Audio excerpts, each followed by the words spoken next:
Vamos a dar inicio al conversatorio de hoy, entonces les solicitamos poner sus celulares en silencio para no interrumpir estas 2 horas de conversatorio. Hoy tenemos la participación de la profesora Marta Lorena Salinas, quien va a orientar la conversación de hoy en el tema de la evaluación. La profesora Marta Lorena Salinas es licenciada en Educación de la Universidad San Buenaventura, magíster en Sociología de la Educación. Ella fue decana de la Facultad de Educación en el periodo 2007 al 2010 y actualmente es investigadora principal del proyecto Desarrollo de Competencias Profesionales a través de la evaluación participativa y la simulación utilizando herramientas web con la Comisión Europea. Sus líneas de investigación se relacionan con la enseñanza y la evaluación de los aprendizajes. Bienvenida, profesora, y bienvenidos todos ustedes. Muchas gracias por estar acá. Esto se llama un conversatorio, es una palabra muy fea, entonces vamos a hablar que ya se volvió regular, vamos a conversar. Vamos a conversar sobre ese tema de la evaluación ligado a los procesos de asesoría de las maestrías, que creo que resulta, a mi modo de ver, un tema fascinante que tiene un montón de aristas. Lo único es que aquí en este salón hay un montón de compañeros y compañeras colegas que saben muchísimo sobre el tema y que probablemente van a ayudarnos a ilustrar con su experiencia, con su conocimiento profundo, un tema como este, más las experiencias de todos aquellos que no conozco bien, pero que seguramente estarán, amén de los colegas que están en las regiones y también tienen no solamente unos conceptos establecidos sobre el asunto de la evaluación y las asesorías en las maestrías, sino también una experiencia probablemente riquísima que nos podrá poner aquí en diálogo, en conversación, eso que vamos a plantear. Yo quiero empezar leyendo algo que ya leí esta mañana, entonces uno de los asistentes en esta sala ya se lo sabe, pero puede ir escribiéndonos un poema mientras tanto, porque también en lo que estaba haciendo esta mañana lo leí porque me parece bastante pertinente. Es una paginita para que no se asusten, pero creo que nos pone como en el tono de lo que los invito a que conversemos en este resto de tarde. Esto es el prólogo de un libro que se llama La evaluación como aprendizaje, de Miguel Ángel Santos Guerra, y tiene un subtítulo que se llama Una flecha en la diana. Y dice así: se habrá preguntado el lector por el título del libro que tiene en sus manos, aunque el subtítulo lo ha puesto en la pista de la indagación. Lo explicaré en este prólogo. No habrá más referencias a él en el resto de la obra. Se trata de establecer el principio estructurador, la idea base, el eje sobre el cual gira el texto y la finalidad que lo inspira.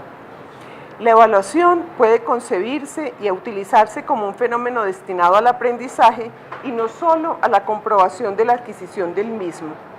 No es el momento final de un proceso y aun cuando así sea, puede convertirse en el comienzo de un nuevo proceso más rico y fundamentado.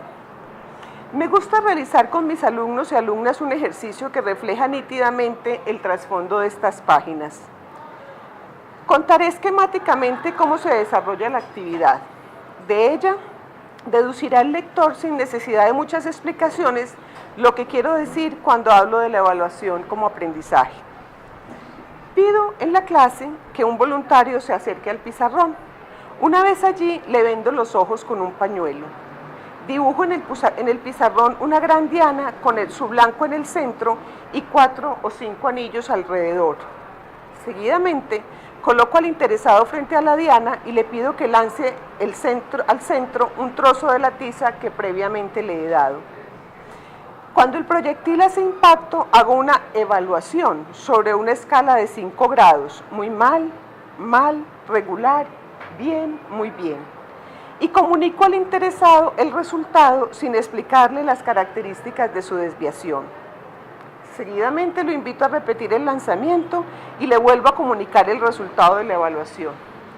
Después de 3 o 4 veces, hago una pregunta cuya respuesta es obvia y contundente por parte de los integrantes del grupo. ¿Aprenderá de ese modo a hacerlo bien? ¿Mejorará de esta manera el resultado de su lanzamiento? La respuesta es tajante, no. Obsérvese que el lanzador no puede hacer su autoevaluación, ya que ni sabe dónde está, ni sabe a dónde tiene que disparar, ni conoce el resultado de su esfuerzo. El ejercicio puede tener muchas variantes. Por ejemplo, le doy varias veces vueltas sobre sí mismo al que va a realizar el lanzamiento, de manera que acabe casi mareado. Ejemplifico así el caso de los evaluadores que disfrutan haciendo difícil la tarea de los evaluados. Otra variante es hacer la evaluación del lanzamiento, anotarla en el cuaderno de calificaciones, pero no informo al lanzador el resultado. Pedirle que lo siga intentando sin comunicarle nunca cómo va, cuál es el resultado. Esta forma de hacer la evaluación permitirá clasificar varios lanzamientos, primer grupo, segundo grupo, tercero, sin que ellos supieran exactamente por qué ocupaban ese determinado lugar. De la misma forma, podría hacerse una selección de los mejores o una eliminación de los peores. En ninguno de estos casos, el proceso permite aprender nada nuevo a los evaluados. Puede también hacer el evaluador algún comentario después de realizar el primer lanzamiento, o incluso antes, como sucede en las profecías de autocumplimiento. Por ejemplo, nunca he visto lanzar tan mal a una diana. Nunca he observado tan escaso interés y tan poco acierto. O lo que es peor, tú no sirves para esta tarea, jamás la harás con perfección. Seguidamente le pido al interesado que se quite el pañuelo que le impide ver. Lo sitúo frente a la diana y le pido que lance. Él mismo ve dónde ha impactado la tiza. Le señalo el punto y tras pedirle tranquilidad y aconsejarle que varíe la posición si lo considera necesario, lo invito a repetir. De forma casi inexorable va haciendo mejor la tarea y consiguiendo un resultado más positivo. Un ejercicio tan cargado de obviedad permite reflexionar sobre algunos problemas que tiene la evaluación educativa. Cargar de dificultar la tarea, no devolver la información, no explicar el proceso, no hacer autoevaluación, tener en cuenta solo el resultado. En alguna ocasión me he permitido, después de realizar el ejercicio que acabo de narrar, hacer una broma no exenta de significado. Ahora voy a realizar el ejercicio yo, para que aprendan cómo se dispara al blanco de una diana. Presten atención. He borrado la diana, he lanzado yo mismo una tiza y en el punto exacto del impacto he colocado el punto central de la diana. Así no se falla nunca. Un poco de eso vamos a conversar, ¿cierto? Porque las asesorías usualmente se convierten en un espacio para preguntar qué nos está pasando, o sea, qué es lo que hace una asesoría, qué es realmente lo que significa la palabra asesorar. ¿Qué significa? Cuando uno va a asesoría, ¿a qué va? A buscar ayuda. ¿Y sobre qué busca la ayuda? Porque como no es una consejería espiritual, o sea, como uno no llega ya a decir, ay, estoy como que no sé qué hacer, como que no sé si me tiro por esta ventana, si no me tiro, uno no va a una asesoría espiritual exactamente, sino que cuando los alumnos van a llegar o llegan donde nosotros a buscar ayuda, ¿sobre qué buscan la ayuda? Si yo llego donde mi asesor sin nada, digo, profe, es que yo vine para que me digas pues como que qué hago o qué, o porque yo no vine a la clase pasada, profe, entonces yo vine a asesoría. Esas no son las asesorías, eso es otra cosa. Y eso es muy importante tenerlo presente porque las asesorías no pueden convertirse en un ejercicio remedial del que faltó o del que no tiene. Por eso la pregunta y lo que estás planteando a buscar ayuda significa que yo busco ayuda sobre una situación concreta. Pero esas situaciones concretas se tienen que organizar para que las asesorías tengan sentido. O sea, el estudiante puede llegar como quiera, el lugar es cómo ayudo yo a organizar la asesoría, ¿sí? Y no es un asunto técnico, porque uno de los principales problemas que hoy encontramos con el tema de la evaluación, de la enseñanza, fundamentalmente de la formación, que es por donde quiero detenerme ahora un poco, es que hemos confundido la lógica del mundo de la academia, ligada a eso que es el conocimiento, con la lógica administrativa. Entonces yo soy buena profesora si desde el primer momento del encuentro de la clase tengo un cuadrito con los horarios de asesoría exactas y las horas pres y le toca a usted, a usted y a usted. Los miércoles a las 8, de 8 a 8:42. Y de 8:44 a no sé qué le toca a usted, a usted y a usted. O sea, esa lógica administrativa que es muy importante, que no estamos peleando con ella, hay que tener un orden, una planificación, no estructura en sí misma la asesoría. Entonces, ¿qué es lo que hace que la asesoría se logre estructurar en términos de aquello que permite el acompañamiento, como bien lo dice el compañero? ¿Qué es lo que eso significa? Que hay que tener un plan, ¿cierto? Que hay que tener organizado el plan, bien sea en el módulo que voy a trabajar, la asignatura, la temática, sobre cuáles son, primero que todo, cuáles son los puntos que usted reconoce como álgidos de ese tema que requieren ese tipo de asesorías. ¿Y eso quién se lo sabe?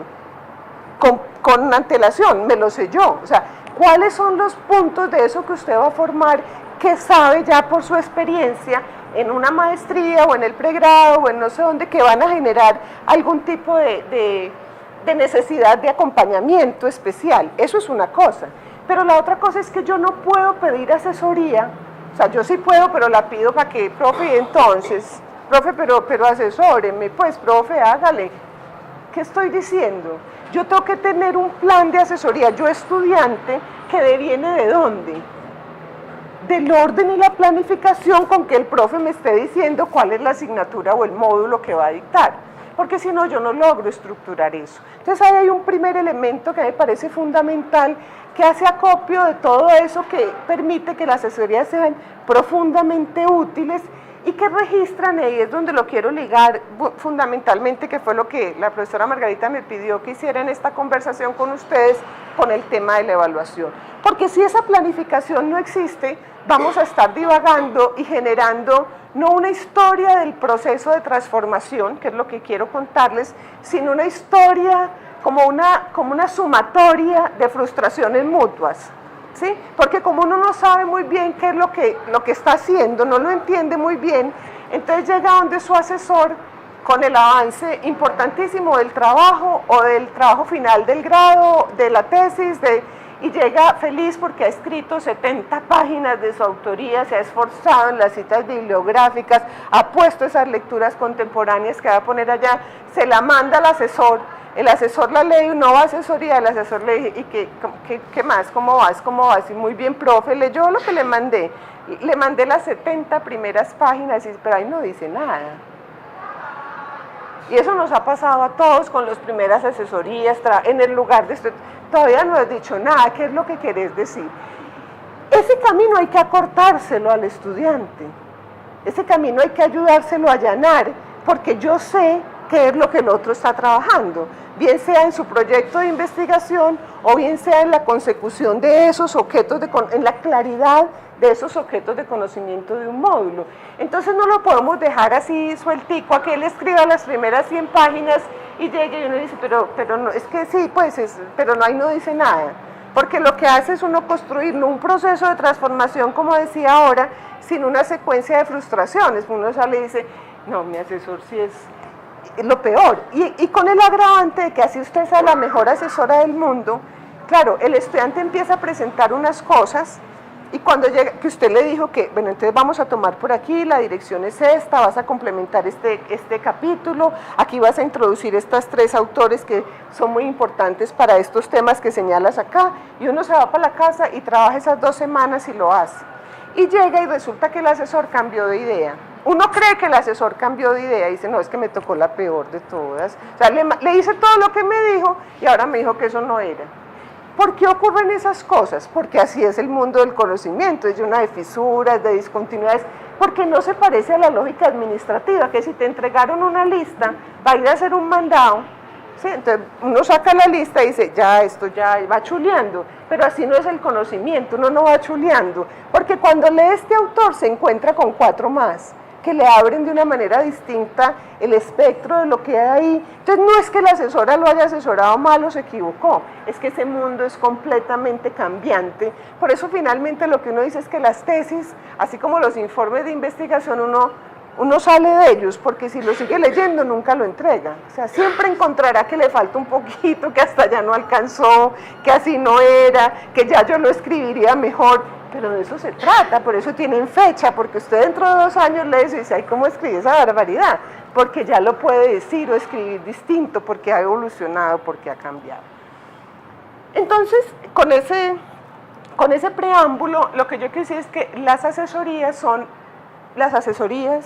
los encuentros, bien sean virtuales o sean presenciales, son fundamentalmente tiempos, espacios, momentos para registrar los estados de la transformación del otro.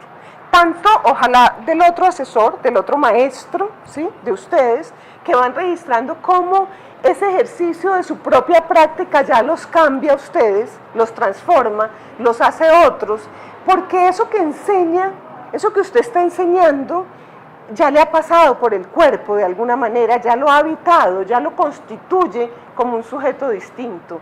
Y esa transformación de cada uno de nosotros es lo que hace posible formar al otro.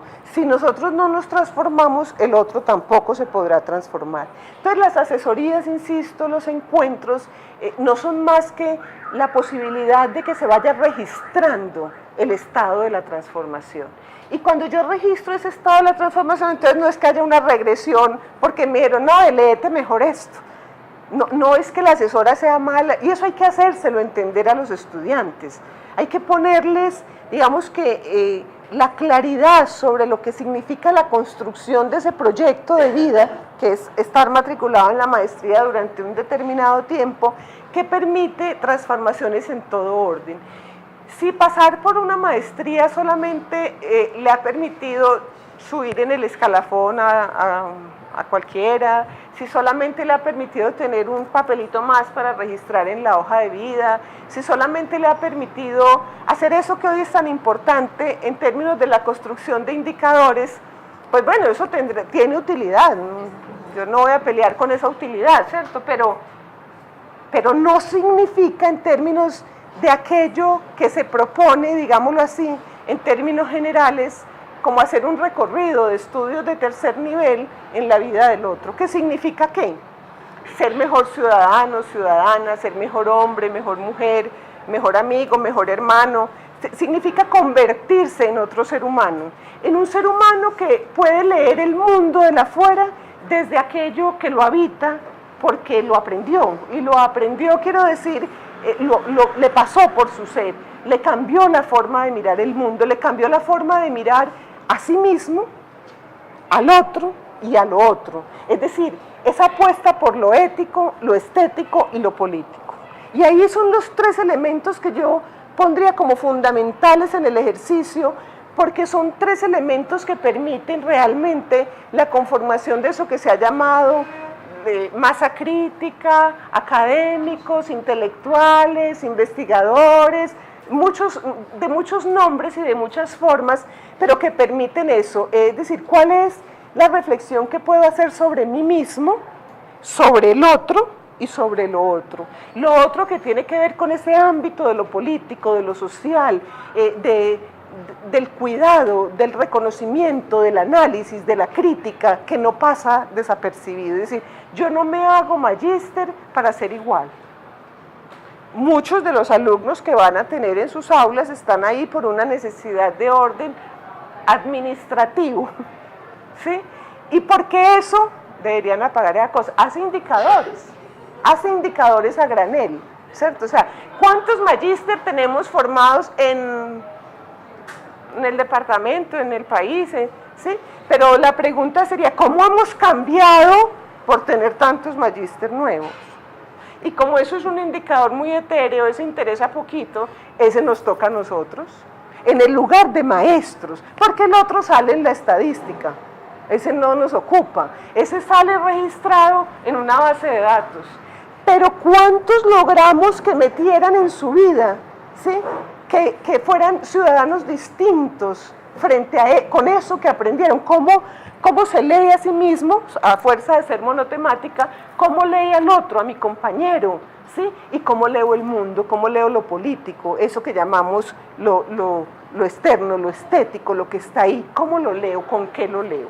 Esos son entonces elementos que a mí me parecen fundamentales para este trabajo. ¿Por qué? Porque ¿para qué se va uno a formar? ¿Para qué? Están en examen. ¿Para qué se hace la maestría? Pues ya sabemos que se hace para unas cosas de orden práctico importantes también, ¿cierto? Pero ¿para qué más? O sea, cuando yo digo eso es lo que nos toca a nosotros, ¿qué es lo que nos toca? Que los indicadores, ya dije, eso sale por una base de datos, ¿cierto? El número. Pero entonces, ¿qué es lo que nos toca a nosotros? ¿Para qué existe la universidad en ese tercer nivel de posgrados? Creo que tiene que haber una apuesta de cada línea, específicamente también de los grupos de investigación, por una transformación de esos contextos, de esas realidades, de los mismos sujetos, maestros y maestras que llegan a los espacios, ¿cierto? O sea, como universidad tenemos un compromiso político, ético con ellos. Andrés Claus, la primera sesión que estuvo, nos decía pues que él no cree que una maestría haga mejores maestros, ¿cierto? Yo creo que eso va a ser responsabilidad de cada estudiante, pero como institución y como universidad y como grupo de investigación, creo que la apuesta de nosotros sí debe estar en ese asunto, ¿cierto? Formar mejores maestros y maestras para esas escuelas, esos contextos, instituciones. Yo sí creo que una maestría tiene que hacer mejores maestros, si no, no tiene caso, ¿cierto? Ni siquiera empezarla, pero eso sí, como bien lo dices tú, claro, depende de nosotros y ese es el punto.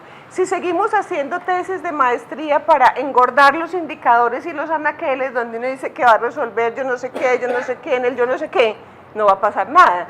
Pero si vamos a tomar este estudiante que tiene 52 niños y tiene que enseñar trigonometría y está haciendo la maestría con nosotros en matemáticas, ¿cierto? O en ciencias exactas, y le tiene que servir para algo, con esos 42 que tiene ahora y los 48 que va a tener mañana, y esperemos que los 25 que tenga ya cuando nosotros no seamos maestros de la maestría, cuando empiecen a bajar los números de alumnos en los grados, ¿cierto? Porque los maestros formados de otra manera vamos a ser capaces no de pararnos detrás de la ley a decir, bueno, es que ahora son sino decir un momentico, ¿por qué no se puede tener aulas con 45 muchachos y hablar de calidad?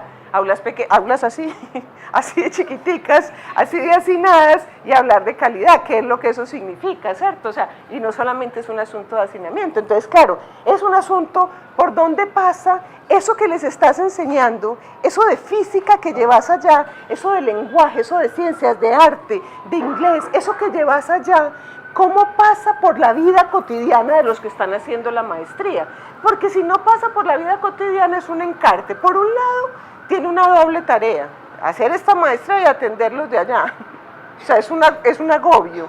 Pero si la maestría, por el contrario, le sirve para leerlos de allá, sus chicos de aula, ¿cierto? Sus chicos del colegio, ya no es un agobio, sino que todo el tiempo te tiene que estar ofreciendo elementos para que esa práctica cotidiana de allá sea una práctica posible, en un mundo posible, de una manera distinta, ¿cierto? Entonces, claro, ese es un elemento que hay que tener en cuenta. Entonces, cuando el estudiante presenta un proyecto súper volado en la maestría, ¿qué hacemos con ese proyecto? ¿Quién es a quién le obliga a aterrizárselo? ¿A quién le obliga a decirle, a ver, pongámonos en consideración, ¿dónde estamos? Puerto Berrío. Sí, contanos cómo es tu institución.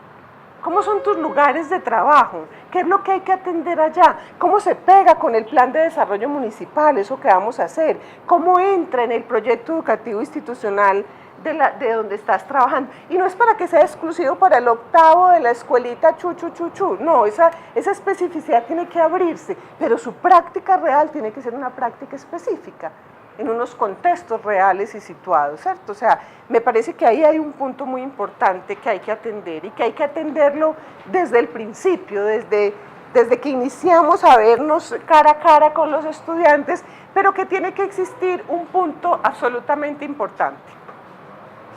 Y ese punto absolutamente importante pasa porque entre ustedes, bueno, primero la universidad, ya lo mencionabas, la universidad tiene unos principios misionales que la orientan, ¿cierto? Y que mal que bien no los conocemos porque son parecidos a los de todas, ¿sí? Y uno puede volver separador los principios misionales, tenerlos tallados en mármol, como quiera, aprendérselos, colgarlos aquí en el llaverito, lo que quiera. Pero la pregunta deviene de qué hacemos con esos principios misionales, de esos principios rectores que tiene la universidad. La Facultad de Educación, como una de sus unidades, ha hecho una lectura y ha dicho que su naturaleza es la de formar maestros, que es lo que ustedes están haciendo, ¿cierto? Van a formar o forman los maestros. Y esa naturaleza representa los principios de la universidad, los encarna, ¿cierto? Se meten ellos para decir, bueno, entonces esta unidad académica, ¿qué hace con esos principios que tiene la universidad? Pero además esos principios devienen luego en las maestrías, ¿cierto? Eso que es formar maestros ya en un tercer nivel, entonces ¿cómo los vamos a formar? ¿Qué es lo que hay ahí en el proceso formativo de esos maestros? Y ahí es donde empieza como a tejerse el sentido de lo que tenemos que hacer, el sentido, digamos, más primigenio de aquello que permite conjugar la formación que el otro trae, su propia experticia, su propia experiencia, con las necesidades nuevas que allí se le van a plantear. Y que se junta de manera muy adecuada con eso que significa evaluar.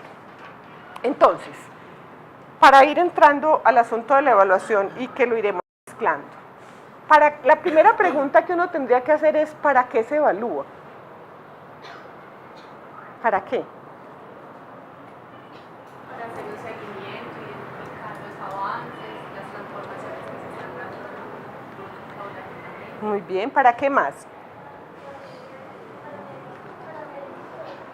Para medir, muy bien, ¿para qué más? Para verificar. El orden que has manifestado para conocer el estado de la transformación y dedicar acción a Valorar. Para valorar. Muy bien. ¿Quién evalúa?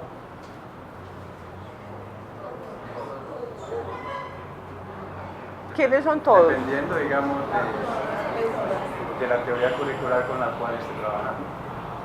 Por Porque si es ejemplo. técnica, evalúa el maestro. Pero si es una teoría, digamos, práctica, es tanto el maestro como los estudiantes la coevaluación y la misma autoevaluación, ¿cierto?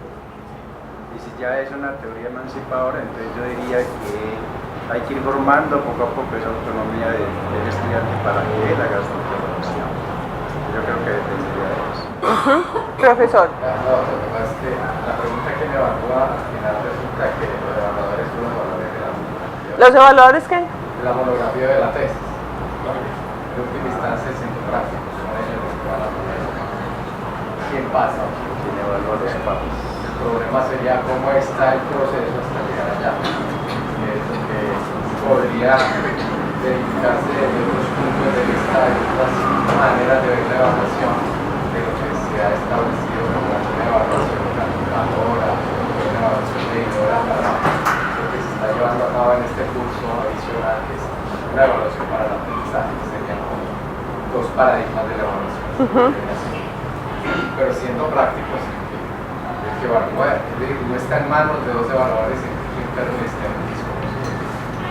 Ese es el sistema de evaluación. Bueno, eso es cierto, vamos a ir desmenuzando eso. Decíamos ahora que la universidad tiene unos principios, la facultad se pone en ellos, luego está la creación de las maestrías, digamos así, ese comité que está también regulando los procesos que hay, pero hasta ahí eso puede ser un canto a la bandera, ¿cierto? Uno pues lo puede escribir de mil maneras, eso le queda bonito, le queda bien escrito. Porque lo que seguiría de ahí es que el conjunto de profesores de la línea de maestría logren tener unos, yo voy a citar a Álvaro Gómez porque uno tiene que citar, solo aquí lo voy a citar, pero hay que hacer un acuerdo sobre lo fundamental. Es decir, cuando nosotros los que estamos en esa línea de maestría logramos decir, ¿para qué es que es esta maestría? O sea, ¿cuál es el objeto y de qué naturaleza deviene ella? Y entonces vamos a hacer unos acuerdos entre nosotros, lo que Adela Cortina llamaría una ética de mínimos, es decir, esa ética de mínimos está diciendo, de aquí no mueve nadie, la evaluación se concibe de esta manera, porque la propuesta de la maestría tiene esta estructura. Ahora, yo particularmente creo que en una facultad de educación, en una maestría, ni en los pregrados, vale la pena casarse con un modelo pedagógico o con una forma curricular, porque eso sería un estrechamiento absurdo. Lo que habría que mirar es qué lectura, sin ser pues ecléptico al máximo, como haciendo un sancocho, ¿cierto? Sino, ¿qué puedo leer de lo que se ofrece aquí que le venga bien a esta línea, a este momento histórico, a esos contextos sociales donde se está desarrollando? Sin embargo, hay unos principios en el ámbito de la evaluación contemporáneos que es a los que deberíamos atender.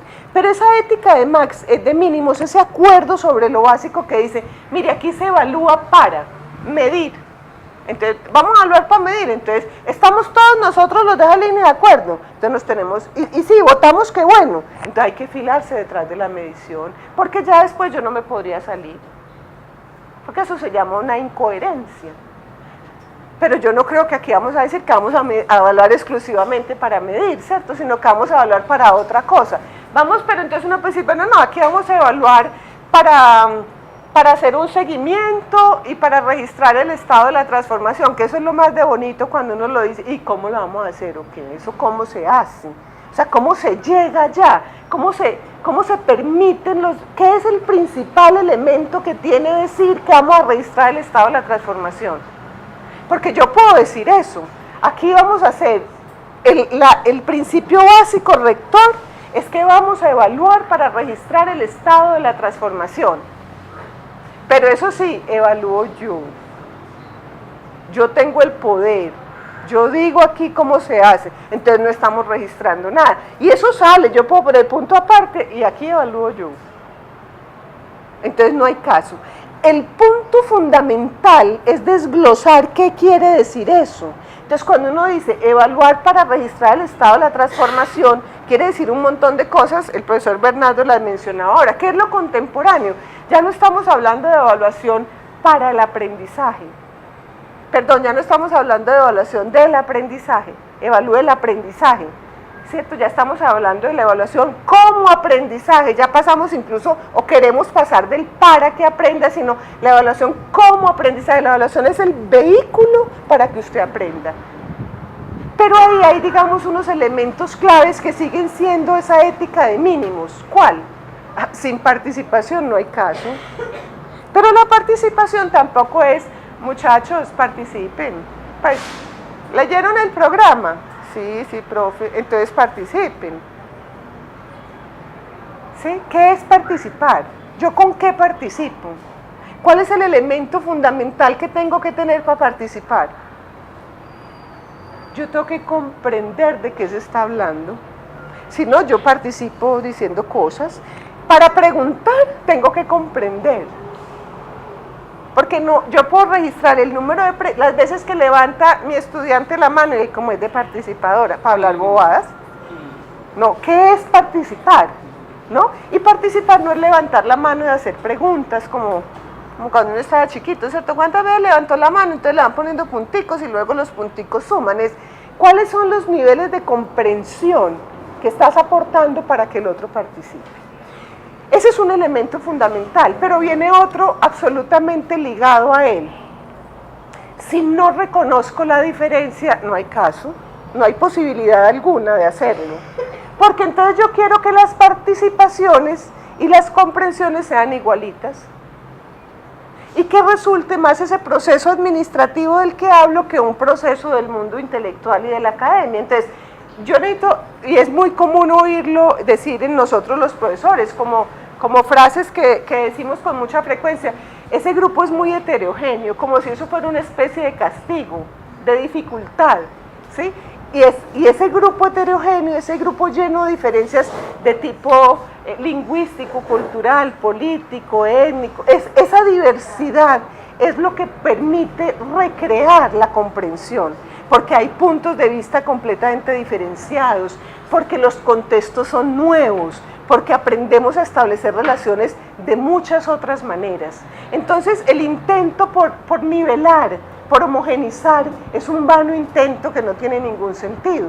Entonces, estamos hablando de la participación, porque hay comprensión, y estamos hablando de admitir la diferencia. Si nosotros no somos capaces de admitir la diferencia, no hay caso. Nosotros no podemos tener trabajos, digamos, iguales en términos de que aquí estamos formando un maestro rural que trabaja en una escuela nueva y que tiene unitaria y que tiene unas especificidades puntuales y que tiene que hacer un trabajo para ese ámbito social, no lo excluye de leer, de conocer las teorías, los autores contemporáneos, los análisis nuevos que está usando el otro estudiante que está haciendo un trabajo para la ciudad, ¿cierto? En el estrato 25, porque nos tiene que servir, digamos que esos elementos teóricos conceptuales para ser capaz de leer esos mundos diferentes. Y no es que el que esté allí tenga un trabajo mejor que el que esté allí o al contrario, son posibilidades múltiples porque ahí es donde se instala la diferencia, ahí es donde se pone el lugar de la participación. Es decir, cuando nosotros reconocemos esa diferencia, empezamos a pensar cómo es el trabajo con el estudiante que hago. Pero vuelvo a lo que decía el profesor Bernardo en su reciente intervención, decía, pues que finalmente el evaluador son ese interno y ese externo que van a leer el trabajo final. Pero ese es un momento terminal, ¿cierto?, que no debería causar el temor que causan los estudiantes, sino que cuando se va al trabajo, a la lectura, se va, o sea, hay un desprendimiento de otro orden, porque yo, estudiante de la maestría, tuve asesor. Ahora, es un albur, siempre será un albur, es decir, si me trabajo hecho con ese maravilloso asesor que me ha acompañado, que está bien, por X o Y motivo llega a las manos de fulanito o fulanita de tal, que se acaba de conseguir un librito nuevo y está leyendo al otro, entonces quiere que todo lo que leyó ahí diga lo que dice este, ¿sí? Y le ponen la tesis, le falta agregarle, esos son gajes del oficio literalmente, ¿cierto? Porque la tesis tiene que cortarse en un momento determinado y la tesis tiene que mostrar cuál es su alcance, de tal forma que el otro asesor, el lector externo, sepa cuál es el alcance. Es que el alcance no era hasta allá, era hasta aquí, ¿cierto? El alcance era este. Delimitar eso bien pasa por ese ejercicio del que estamos hablando, pero esa evaluación como un hecho, digamos, terminal externo, no es la que nos ocupa, porque sigo pensando que ese es un albur. Yo no le puedo decir al evaluador que me va a evaluar mi trabajo cómo me lo evalúa, lo que le puedo dar es unos ítems que él lee e interpreta a su juicio también. Vamos a hablar de la de adentro, de la formativa, de la que se hace desde lo que los estudiantes llegaron. ¿De dónde parte? ¿Cuál es el acuerdo que ustedes van a hacer en la línea? Los profesores de esa línea tienen que sentarse a discutir para qué vamos a evaluar aquí.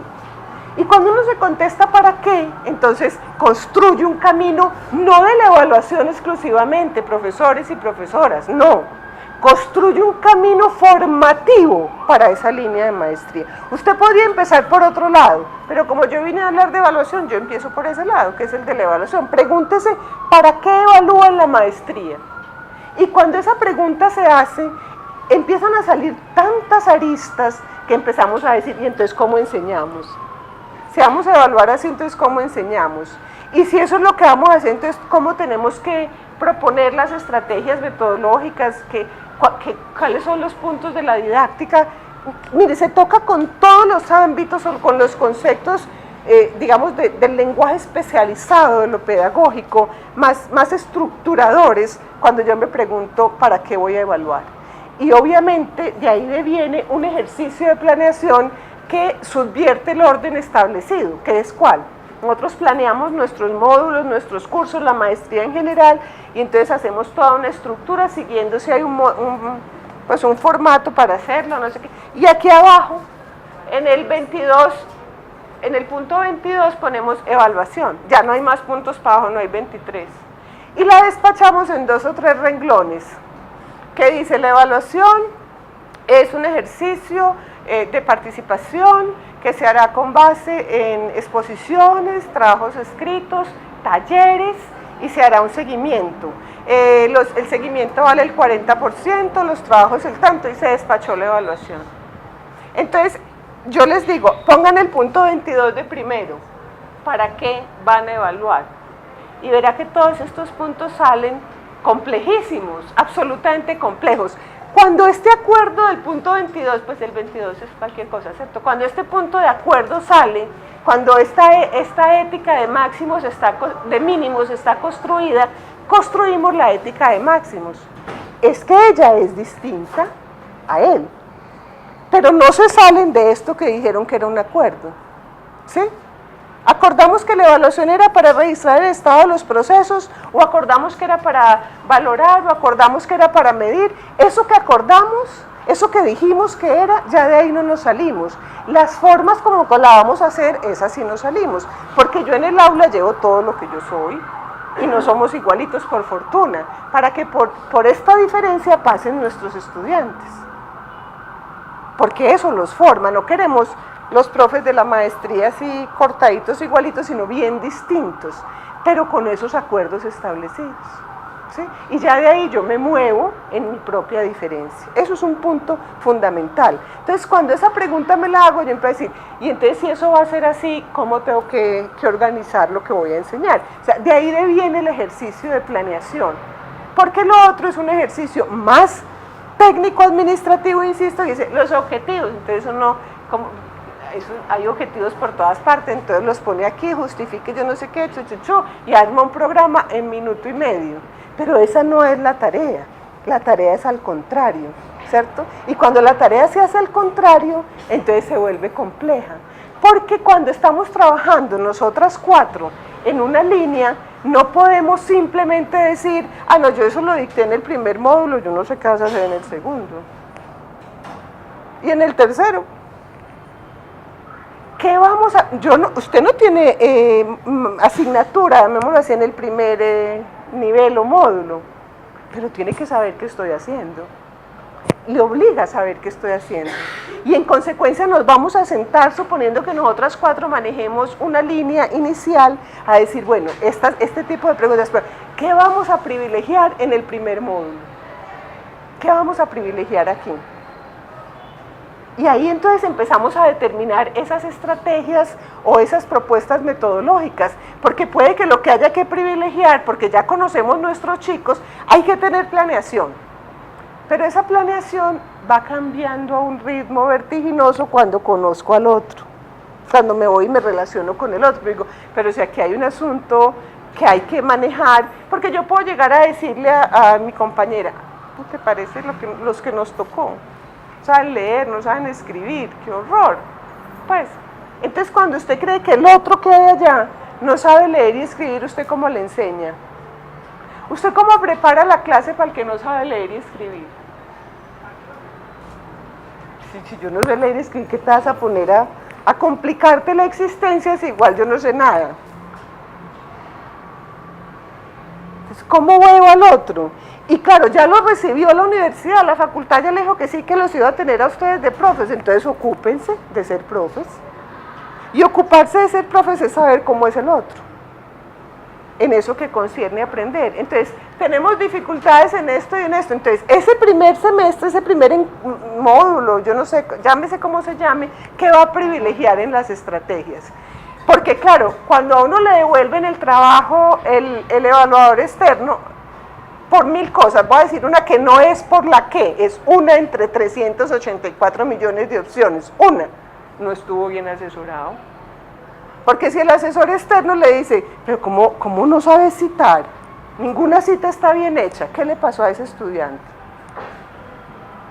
Entonces, porque desde el primero decimos, bueno, vamos a trabajar con que aquí hay que tener las referencias, ¿con qué referencia vamos a trabajar?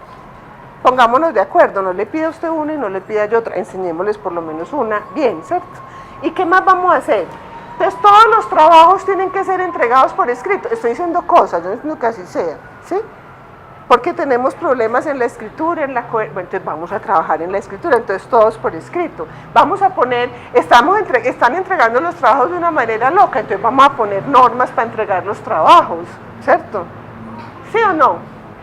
Pero no estoy dejando de enseñar lo que me toca enseñar, es que he puesto unas normas, unas pautas de base, unas normas de base para que eso funcione de manera adecuada. Y entonces en el segundo semestre, en el segundo módulo que lo vamos a hacer nosotros, les recibimos a ellas, no es que, ustedes verán, les recibimos a ellas los 7 chicos, o los 8, o los 20, se los recibimos con una historia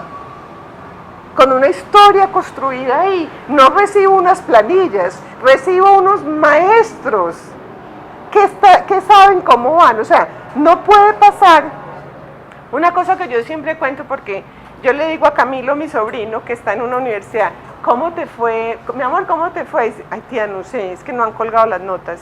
Está hablando de la universidad, ¿cierto? Si ese fuera el Camilo de mi casa, pues no hay problema, pero son todos. No saben cómo les fue porque no han colgado las notas. ¿Y quién es el que tiene que saber cómo va? Y no me refiero a la calificación, exclusivamente. Él, el estudiante. Cuando el estudiante le dice, profe, te debo un taller, no, a mí no me debe nada, usted se debe un taller, pero a mí, ¿cierto? O sea, esa cosa del lenguaje la perpetuamos, ¿cierto? No me hace la tarea, no me entregó, me debe, a mí no me debe nada, pues usted se debe un taller, usted, eso es, pero no es despectivo, no, eso es un asunto suyo de a ver qué hace, no, es de quién está haciendo la maestría, ¿sí?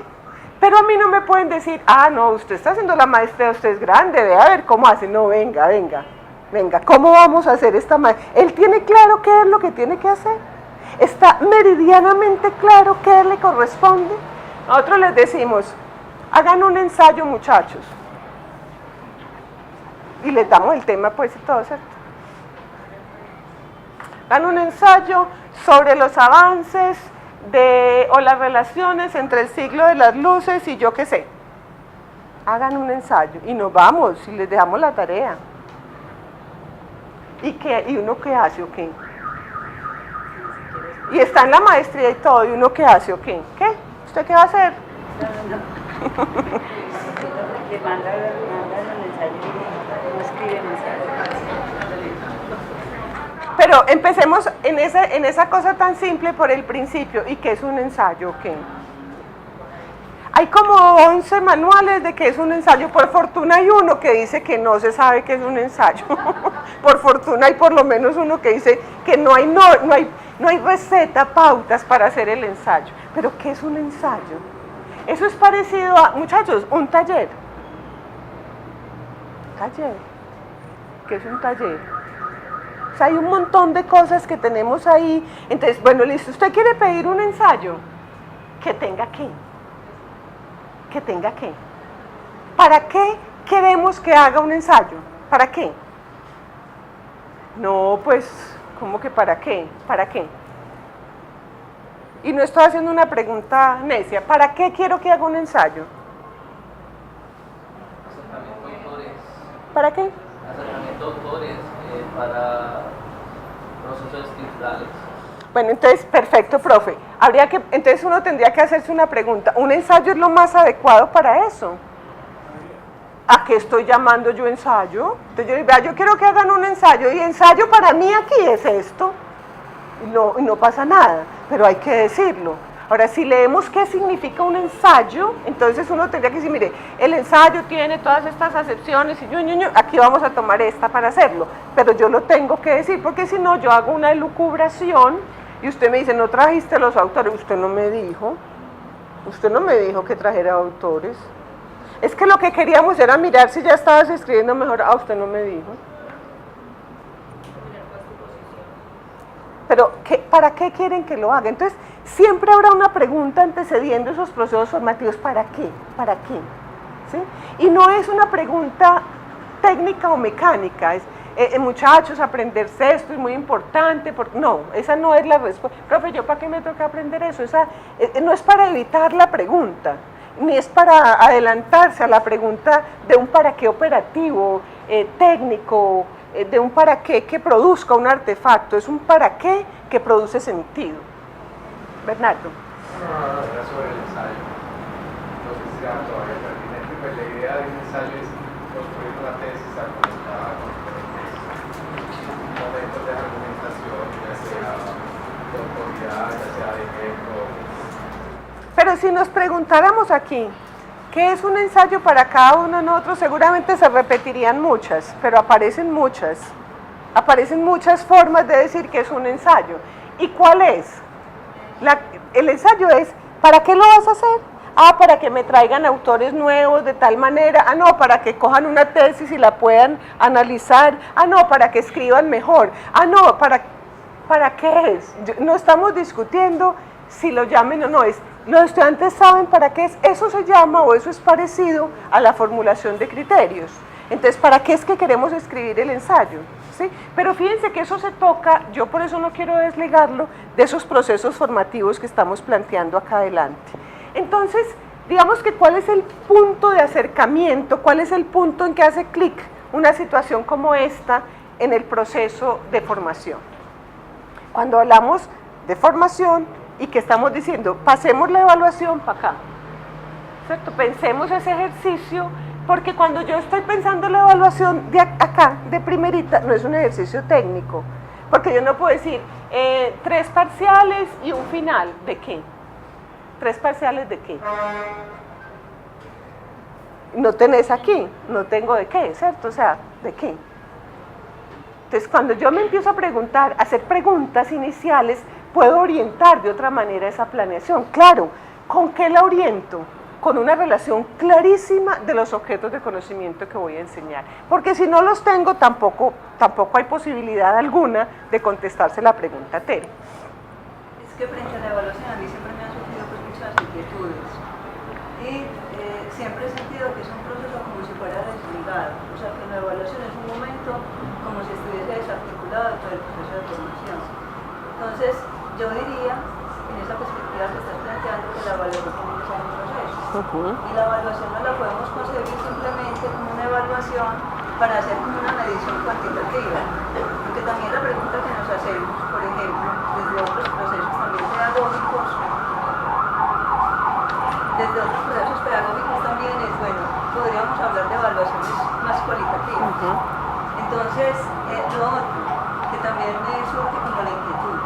Entonces, parece que cuando llegamos a una maestría, entonces ya estamos listos, ya estamos formados, venimos a investigar, ¿cierto? Por tanto, o sea, la evaluación es someternos de alguna manera, ¿cierto? Como a la mirada y como a la lupa del externo, que es la tensión tan grande cuando estamos escribiendo y si al otro le va a parecer o no.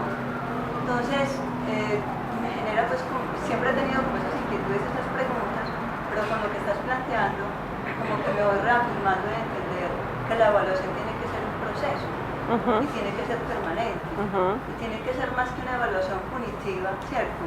Es una evaluación justamente más formativa. Aún así, tengamos que estar de alguna manera como sometidos y sometidas a esas reglas del juego que las construyen incluso externos, porque una cosa son los acuerdos internos que no pasan en una línea, pero resulta que también hay unos externos, ¿cierto?, que han construido unas reglas a las cuales incluso muchas veces nos tenemos casi que adecuar, digamos así. Ahora, ahí hay muchas cosas en lo que está planteando la profe.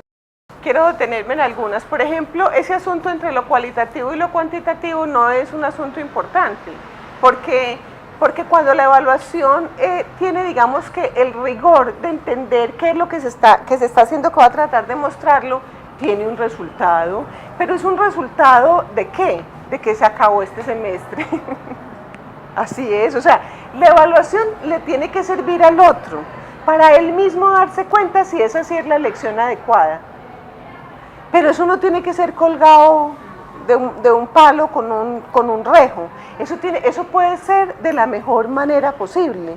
Es decir, que el acompañamiento a ese acercamiento a los objetos de conocimiento me diga, me encanta. O sea, me encanta estudiar esto, me encanta leer esto. Es decir, que a nosotros los maestros, por ejemplo, ¿quién nos dice que hagamos la tarea? O nosotros, nadie está encima, no has hecho la tarea, no has hecho la tarea. ¿Quién se da cuenta cuáles son los autores que están surgiendo con tesis novedosas sobre el asunto que nos apasiona en nuestro mundo académico? Nosotros, cuando hablamos con el otro, cuando leemos, cuando estamos en contacto, o sea, eso no nos lo tienen que decir externamente. De eso se trata también esa relación con los otros. Entonces, ahí lo cualitativo, si a mí me dice, porque a mí me pueden hacer toda una disertación hermosa cualitativa, ¿cierto? Para decirme que definitivamente usted siempre ha venido, es muy querida, pero usted no sabe nada. Eso es igual a ponerme 1 con 2. O sea, ese no es el problema. El problema es cómo el otro conoce desde el principio las reglas del juego. Pero yo no sé qué es lo que me entregaron aquí. Saludos a la profesora Marta Lorena desde Caucasia. Que están allá pasan bien. Y entonces, Para que saludes, que están bien. que saludes, me la guardan, yo no sabía que era eso, que saludes a los de allá también. Sí, no, ya yo cada rato les he hablado ahí. Entonces lo que quería decir es que no es un asunto de que se haga una evaluación al margen de lo que yo enseño, porque eso no es real, no funciona, no opera. Si no tenés nada para enseñar, no vas a tener nada para evaluar, ¿cierto? O sea, hoy parecemos buscando como motivos para hacer exámenes, y no, de eso no se trata. Por eso decía, si lo ponemos aquí, empezamos a organizar. ¿Qué es lo que tú vas a enseñar? Ahora, hay que entonces privilegiar, escoger, profes, cuáles son los objetos de conocimiento con los que vas a trabajar. Pero esos objetos de conocimiento vienen de un campo de construcción, y ese campo de construcción de donde está el objeto emana o nos informa sobre unas maneras de tratar el objeto. ¿De acuerdo? O sea, eso está ahí y nosotros no lo desconocemos para evaluarlo. O sea, por eso la evaluación tiene, todo sirve, como digo yo, pero no todo se usa en los mismos momentos. Entonces, ese objeto que yo tomo, que por un lado lo reconozco como un bien de la cultura, como un legado de la humanidad, eso político y estético que estoy formando, ¿cierto? Entonces, yo reconozco ese objeto y no lo trato de cualquier manera. El objeto para ser enseñado ya me ha cambiado a mí, ya me ha hecho otra persona a mí, ya me habita. Entonces la forma como trato el objeto, lo trato, digamos que cuidadosamente desde el ámbito de su disciplina o ciencia, de campo disciplinar de formación o científico, para llevarlo al aula. O sea, eso quiere decir cosas tan elementales como yo no lo decía a los estudiantes. Muchachos, léanse de la 48 a la 50 y a la 120 y mañana hablamos, porque para eso no necesita uno exactamente maestro y asesor, ¿cierto? O sea, es cuál es la claridad que el otro tiene de los objetos con que vas a trabajar. Y cuando yo entiendo la claridad de esos objetos con los que voy a trabajar en la primera parte, o sea, yo puedo establecer relaciones entre ellos y conversarlas en las asesorías con mi profesor, con mi profesora. Si yo no sé cuáles son los objetos, sino que me van entregando contenidos así, distinto a los objetos, contenidos, entonces, ¿dónde los pongo? ¿Qué hago con ellos? Después se vuelven una pregunta de un examen y ahí no hay posibilidad de esa transformación. Entonces, la evaluación no está desligada de esos objetos, del tratamiento de ellos. Entonces, nosotros tenemos, por ejemplo, a veces peleas con decir, no, pero es que no podemos admitir que los muchachos memoricen. ¿Cómo que no? Porque estamos peleando con la memoria.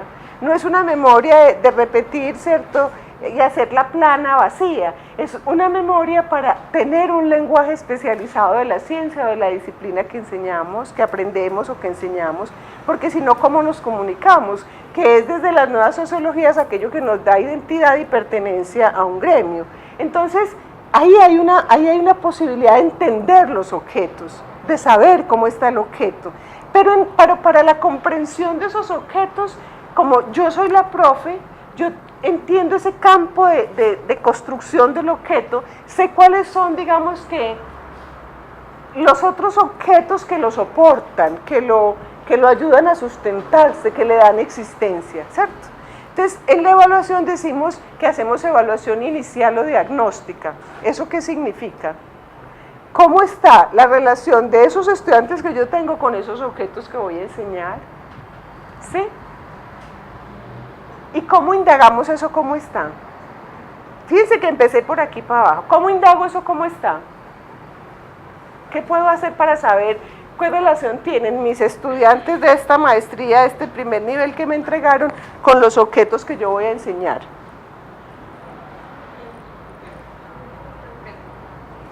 Sí, pero ¿y qué pregunto?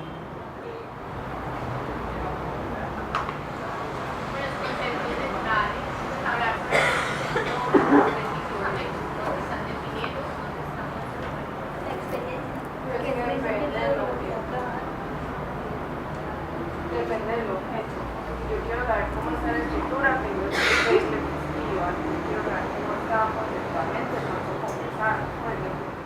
Bueno, pero eso está claro, yo tengo que indagar por esa relación con el objeto, ¿cierto? ¿Cómo cómo es la relación del otro con el objeto, porque yo no puedo partir de un a priori con el objeto, y es decir, aquí, yo voy a empezar aquí porque somos grandes, decía ahora Tere, tal vez ya somos de maestría, venimos a investigar, ¿cierto? No, o sea, ¿cómo eso se lee y dice, no, a ver, cómo está el grupo real de verdad que tengo aquí en relación con ese objeto, y qué es lo que soporta, qué es lo previo, ¿cierto?, que permite esa relación. Entonces, ¿por dónde hay que empezar? Por ahí. Porque si no, tú empiezas, puede que, pero es el azar si ellos van ahí, no sabes si van ahí, tienes que indagar dónde van, en qué estado están. Es decir, ahí empiezo yo a reconocer, pero para saber cuál es el estado del proceso, ¿por dónde arranco? Por ese punto donde llegamos, el punto de encuentro, y eso se puede indagar a través de ¿qué? Profe, de lo que quieran. Pero la pregunta es, ¿eso se puede calificar?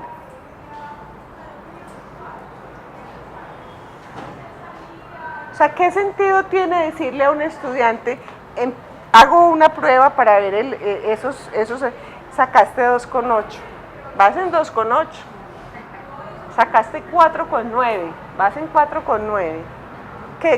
¿Cómo empieza la del 2,8? No, pues frustradamente. No, Pues eso no es pero una sí se evaluación. puede entonces, evaluar. claro, entonces lo que quiero plantear con eso es la diferencia, es la gran diferencia entre evaluar y calificar. Yo tengo que hacer ese ejercicio evaluativo, cuál es el estado en que estamos, pero ahí no entra para nada una calificación. Pero es lo que pide Mares. No, ahí no, y si Mares la pide usted, hay una, es que no ve que para qué le ponen a una cosa allá. Porque Mares uno dice que va a reportar el 100% y va cambiando las notas. Eso, el cuento de que el sistema no nos lo deja hacer es un cuento, porque lo estamos haciendo con Mares y yo le digo todo. en el sentido de que hay que colocar una nota. Pero no al principio. Ah, no. No. Y yo creo que se tiene que poner la nota, pero nada que ver con la. Claro. Entonces el asunto ahí no es asignarle un 2,8.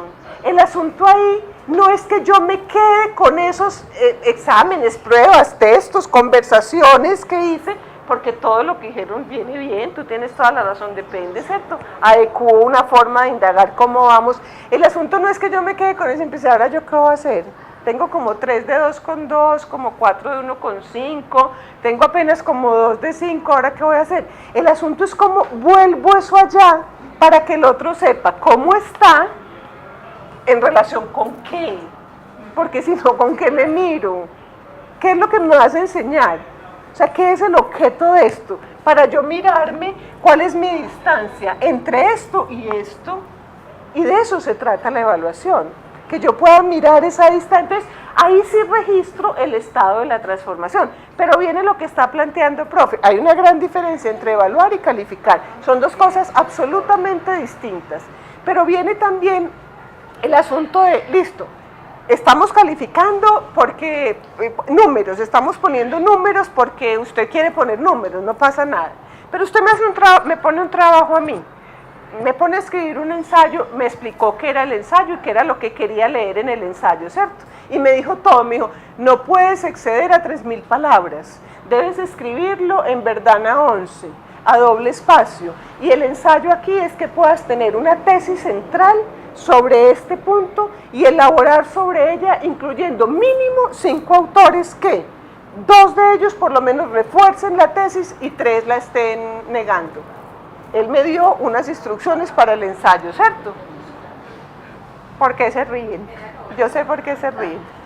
El real era 8. Y saqué 2,2. Pero mi profe se sentó conmigo y me explicó por qué saqué 2,2. O sea, me hizo todo un proceso de retroalimentación sobre mi trabajo. Y me dijo, Marta Lorena, ¿te queda claro? Yo, ay, sí, profe, yo no sé por qué no lo hice. Pues sí, me queda claro, ya, sí. Voy y lo hago. Muchísimo mejor. Y mi profe vuelve y lo mira. Y me dice, muy bien, Marta Lorena, 4,7. ¿En qué va mi nota?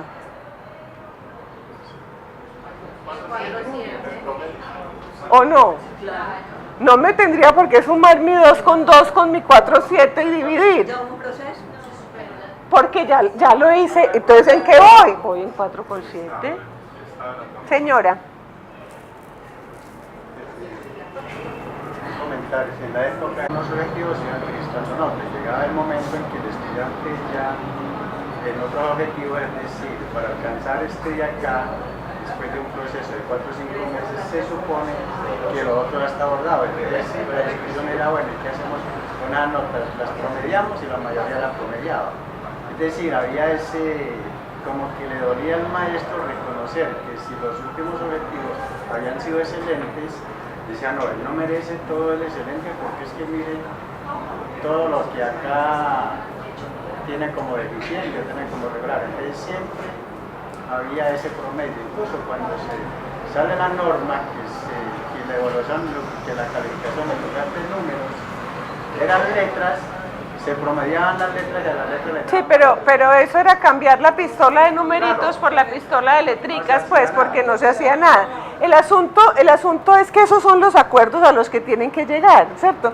Porque eso es lo que hay que convenir en cuál es para qué se evalúa.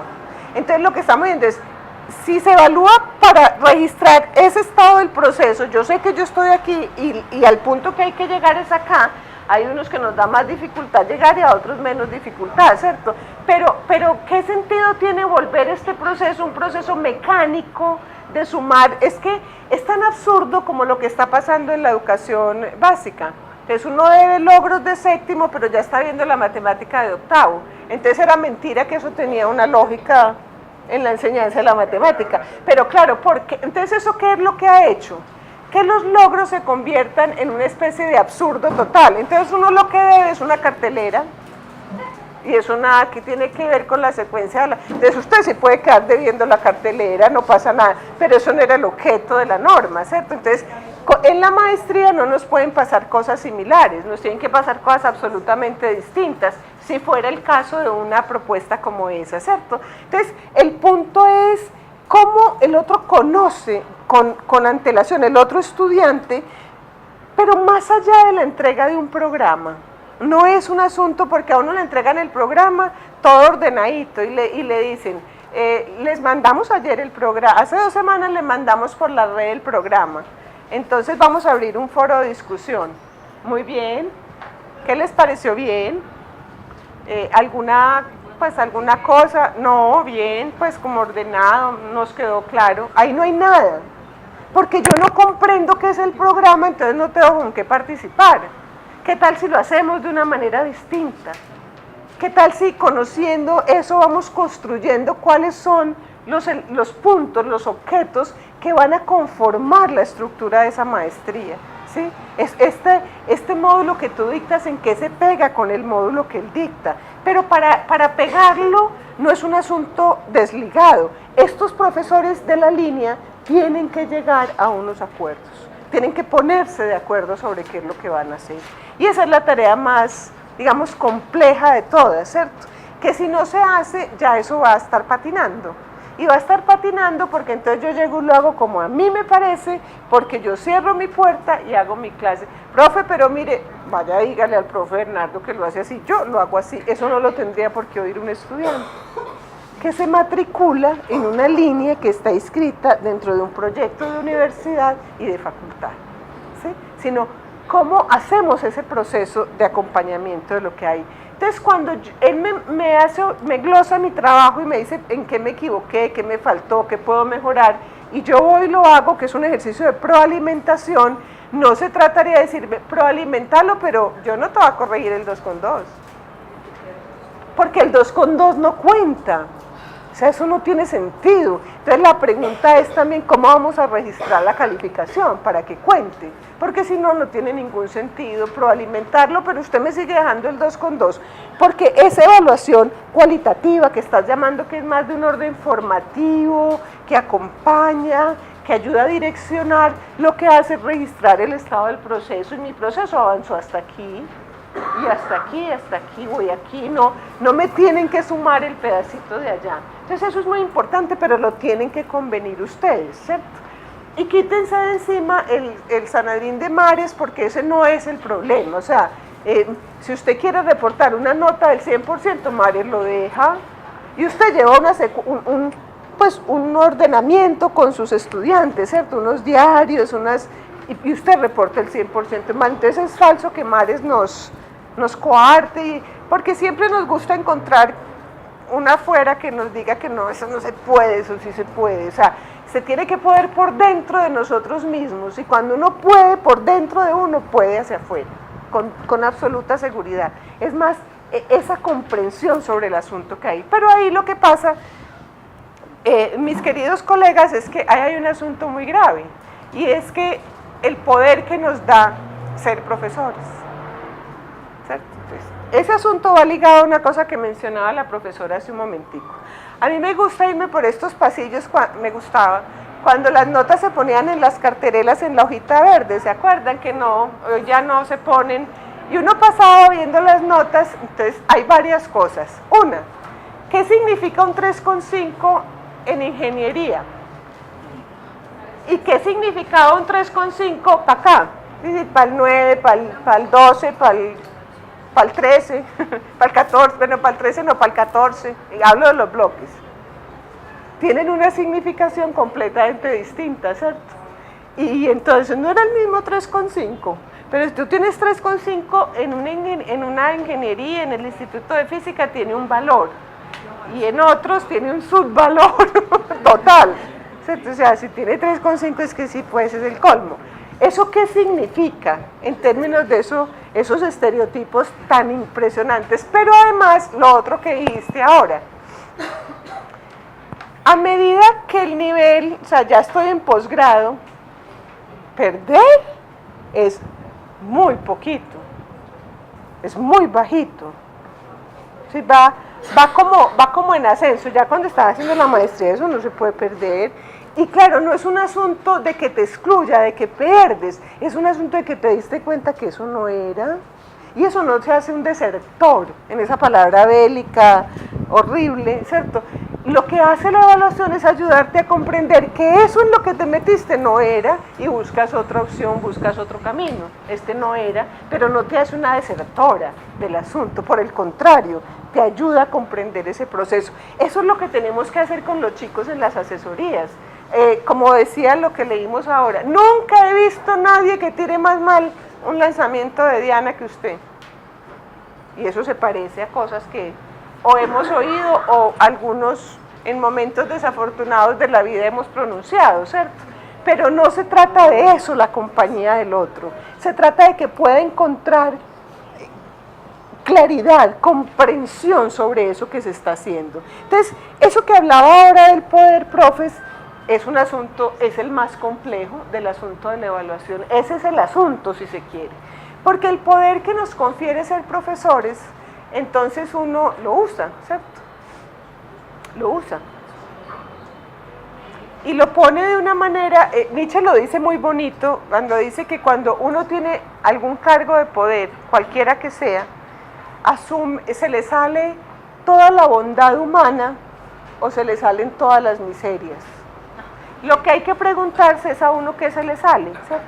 Entonces uno podría decir, ¿cuál? Uno de profesor, ¿cuál? ¿Cierto? Entonces, ¿qué es lo que usted va a poner ahí cuando tiene un cargo de poder? ¿Cierto?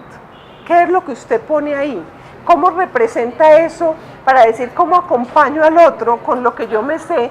¿Cómo hago que este recorrido que él hace entre esta mirada inicial y a donde vamos a llegar sea lo menos tortuoso posible? Aunque deberíamos ascender a decir, ¿cómo hago que sea lo más divertido y feliz posible? Pero bueno, vamos en cómo se lo hago menos tortuoso. ¿Cómo hago que lo disfrute un poquitico? ¿Sí? Y no que sea una tragedia total. Ahora, este registro yo no lo puedo hacer de una manera, digamos, no tortuosa si no lo conozco. Cuando uno va para un sitio y no sabe para dónde va, se le hace infinitamente largo, ¿cierto? Y cuando se regresa, como ya conoce, ya no es tan largo, ¿cierto? O ir conduciendo y no sabe para dónde va, y entonces el otro le está diciendo a la derecha, no, espérate, es una locura, es igualito. Cuando yo sé para dónde voy, y además me estás diciendo, mire, vamos para allá, pero mire, ¿qué será lo que hay que mirar cuando queremos hacer ese ensayo que tenemos ahí de ejemplo? ¿Qué queremos mirar en el ensayo? En la maestría, ya lo que podemos hacer de una manera maravillosa, porque espero que tengan grupos más o menos pequeños, los de estudiantes más o menos adecuados, es definir con los estudiantes los criterios para evaluar. Y ese es como el punto fundamental al que quiero llegar, ¿cierto? ¿Cómo definimos con nuestros estudiantes los criterios a evaluar? Lo que decíamos ahora del ensayo, ¿cierto? Entonces, ¿qué es? Entonces puede que los estudiantes digan, profe, no, pero quita eso de elaborar una tesis. ¿Quién tiene que decir que por qué no quitamos eso de elaborar una tesis? O sea, no es un juego absurdo, ¿cierto? A ver quién, de tirar y jalar a ver quién, por dónde se revienta la pita, además, porque siempre se revienta por lo más delgado, siempre. Eso está claro. Entonces es más bien decir, bueno, no, esto no lo puede, ¿qué se puede negociar con los estudiantes? Se puede negociar ese conocimiento, los objetos, el lenguaje especializado, no, pero sí podemos negociar otras cosas, ¿cierto? Podemos negociar tiempos, podemos negociar cantidad de información, podemos negociar un montón de cosas con ellos que hacen que eso se convierta en un asunto posible y real, con demanda, con exigencia, claro, porque no es el cuento de, profe, es que yo trabajo y, ¿cierto? Entonces, cuando yo tengo, aquí habrán marcadores.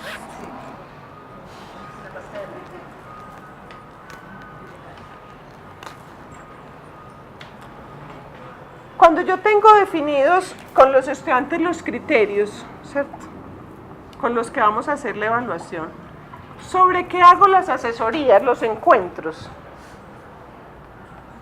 Sobre estos criterios, ¿sí o no? Sí, claro. Y está claro, los hago sobre... Cuando no tengo criterios, ¿sobre qué la hago?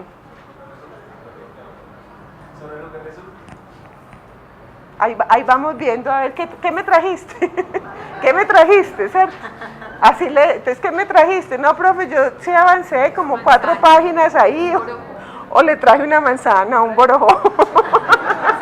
Pero yo me refería a qué me trajiste, más en qué me trajiste, o sea, en qué avanzaste. Pero cuando estos criterios están claros y tenemos claro por dónde empecé, cuál es el punto de partida, y ya me explicaste muy bien qué es lo que vamos a hacer ahí en tu módulo, en tu línea, o sea, queremos llegar aquí, yo que estoy mirando estos criterios a la luz de este proceso, de este procedimiento que hay aquí. Entonces, ¿con qué hacemos la asesoría? Con estos criterios, ¿cierto? ¿Sí? Entonces los criterios están claros para él. Si no los puedo construir con el estudiante, porque es probable que no siempre los pueda construir con mis estudiantes, ellos los tienen que tener. Los criterios no son tuyos, no los escondes aquí para decirle, sigan portándose mal y saco mis criterios para que vea cómo les pongo uno a todos, ¿cierto? Los criterios son de ellos. Entonces, la evaluación tiene ya, digamos que avanzado en sus niveles de investigación. ¿Qué es lo que estudia un estudiante? Aquello que uno privilegia en la clase. Esto es muy importante, este tema es supremamente importante porque esto siempre estará.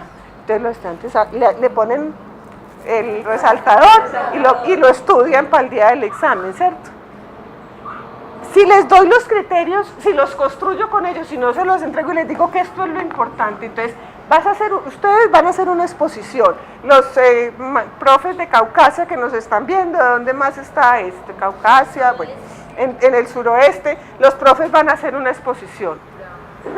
Y les vamos a decir, por ejemplo, los profes de Urabá van a presentarnos una exposición a todos nosotros, pero les vamos a decir, expongan, y les damos un tema.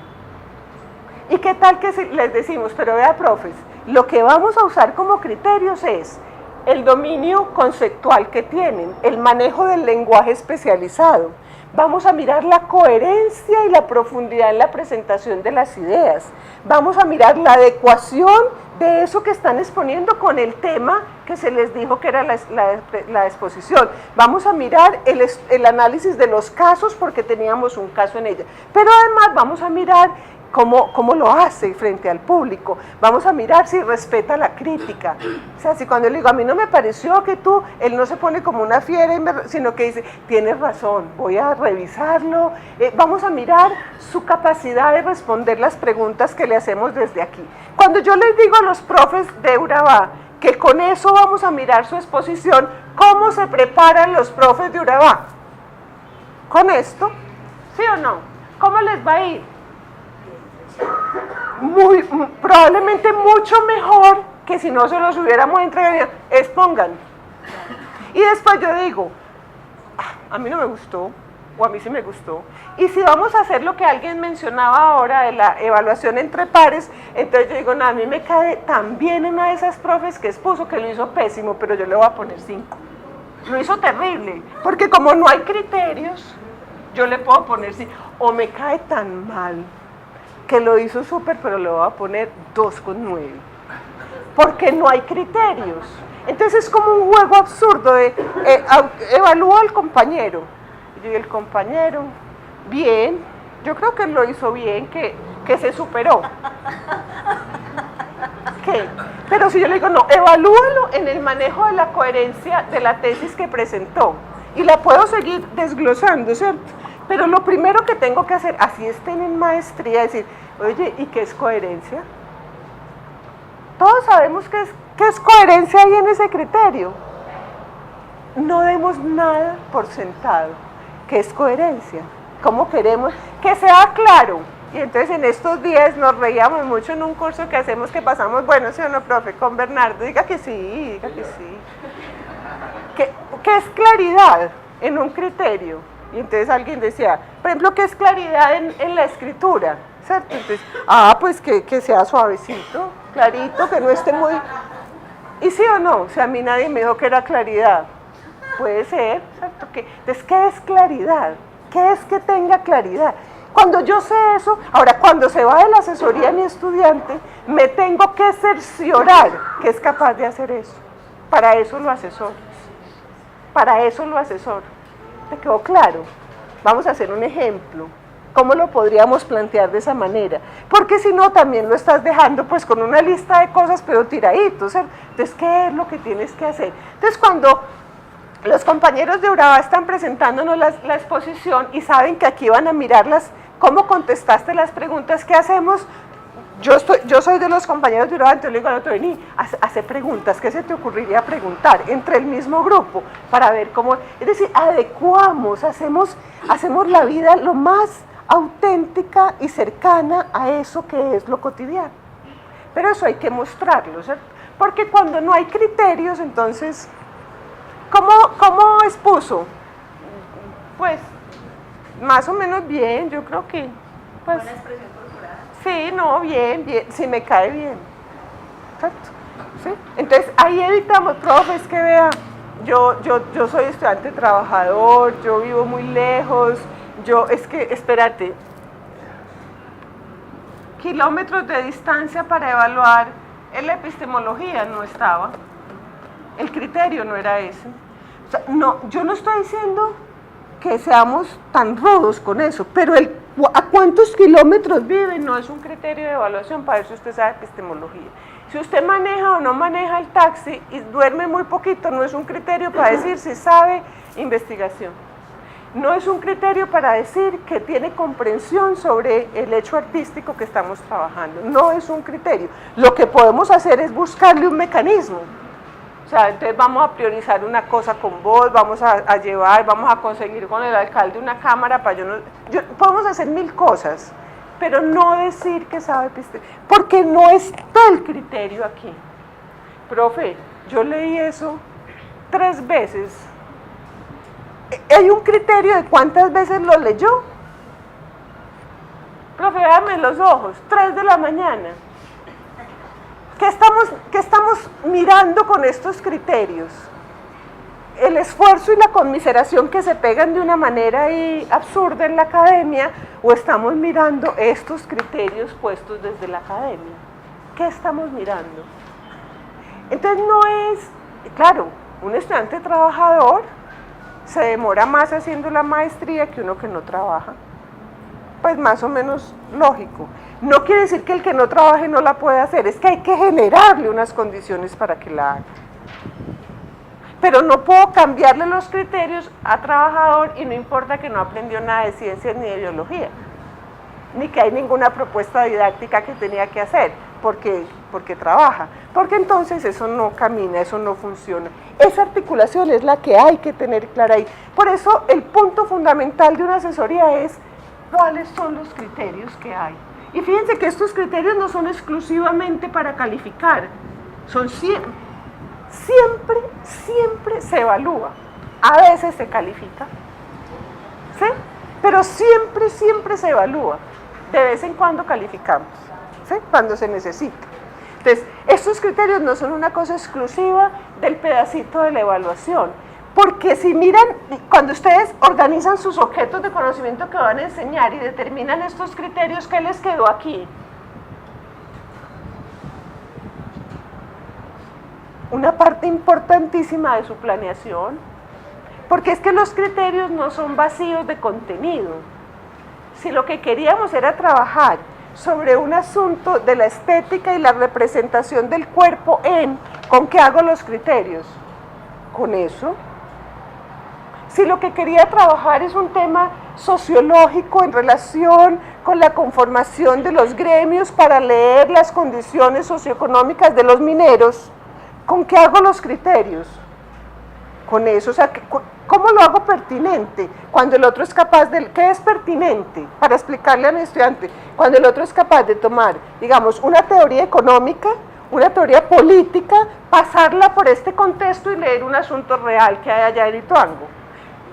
De ahí saco yo los criterios, ahí se hace pertinente, pero la pertinencia en el caso de otro saber disciplinar, de otro objeto, se expresa de otra manera, pero el criterio es la pertinencia de una cosa, es la coherencia con un objeto. Entonces, cuando yo determino esto y lo hago claro, ¿qué es lo que estoy garantizando aquí?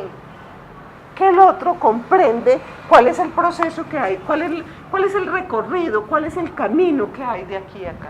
Y no está buscando permanentemente si voy en 2,1, en 4,8, en 6,5, sino cómo va mi proceso de acceder a eso, porque la especificación de estos criterios, que por supuesto devienen de los objetos, de esos objetos que escogimos y privilegiamos, se convierte en la forma de la planeación. Entonces, como ya dijimos que íbamos a determinar, a ponernos de acuerdo y que vamos a privilegiar en esta primera parte, entonces lo que estoy haciendo también es planeando mi módulo o mi curso, ¿sí? En la especificación de esos criterios. Bueno, preguntas, comentarios.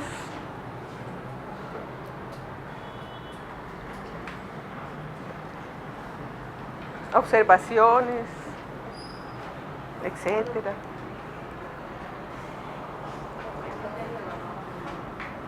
A ver, compañeros de allá no pueden hacer preguntas. Bueno, a ver, ustedes.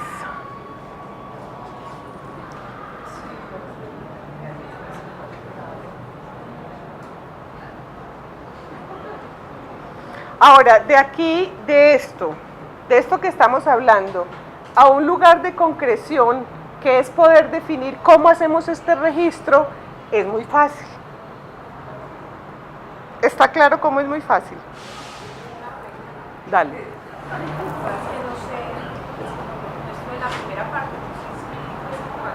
Dale, tranquilo. ¿Cuál es la relación, digamos, con esta propuesta con la de pues que como ahora pues se está trabajando en grave competencia? Bueno, la profe está preguntando que si hay alguna relación en esto que estamos diciendo acá con competencias, porque como ahora se está hablando permanentemente de trabajar en clave de competencias, entonces esa pregunta es larga de responder, pero es buenísima también. Yo voy a decir algunas cosas. Y la primera cosa sería, ¿y qué son las competencias? ¿Cierto? Bueno, entonces el asunto fundamental es, las competencias son una cosa muy maravillosa, pero depende. Para este país educativo, pareciera que las competencias hubieran nacido hace un poco más de una década, en el discurso del director del ICFES de ese momento. No, él sabe que yo digo eso. Porque además salieron ligadas a la evaluación, o sea, competencias para evaluar, a un asunto de equidad, competencias para la equidad, ¿cierto? Y competencias para ser indicadores. ¿Vieron la caricatura del colombiano de hoy? Competencias para todo eso, ¿cierto? Competencias para eso. Pero, claro, cuando la competencia es un asunto ¿cuál es la frase que se instaló en el discurso educativo? Por fortuna ya se está empezando a desinstalar, pero la frase que se instaló en el discurso educativo de este país definía las competencias como saber hacer en un contexto situado, ¿cierto? Saber hacer en contexto situado. Y es de una pobrecita si se queda hasta ahí infinita, ¿cierto? Porque las competencias ni nacieron ahí, ni nacieron para evaluación, ni nacieron para saber hacer exclusivamente, porque eso estaba dejando por fuera un montón de profesiones liberales. Yo puedo hacer una cosa, como si se tratara de construir un artefacto, pero hay unas en que no construimos artefactos, entonces no somos competentes, ¿ok? ¿Cierto? Entonces, ¿qué es lo que eso significa? Entonces, claro, nosotros creemos que por ejemplo, el desarrollo de competencias para la evaluación, que es el curso que trabajamos con algunos profes en la universidad, eso es unas competencias que no tienen un producto, digámoslo así, como un ámbito final en términos de artefactos, sino que la competencia es un conjunto de valores, conocimientos, actitudes, heurísticas, formas de actuación, tiene niveles, ¿sí?, que permiten reconocer, por ejemplo, estos tránsitos en el saber, en la relación con el conocimiento. Pero para poder trabajar competencias, por ejemplo, no es un asunto ligado a la evaluación. Yo no puedo evaluar competencias como las pruebas saber o saber pro y enseñar de otra manera. Entonces nosotros en la universidad, por eso empezábamos por ahí, decíamos, ¿qué es lo que la universidad dice en su misión? ¿Cuáles son los principios misionales de la universidad? UPA para que los reciban en la maestría. ¿Cuáles son los principios misionales de la UDA?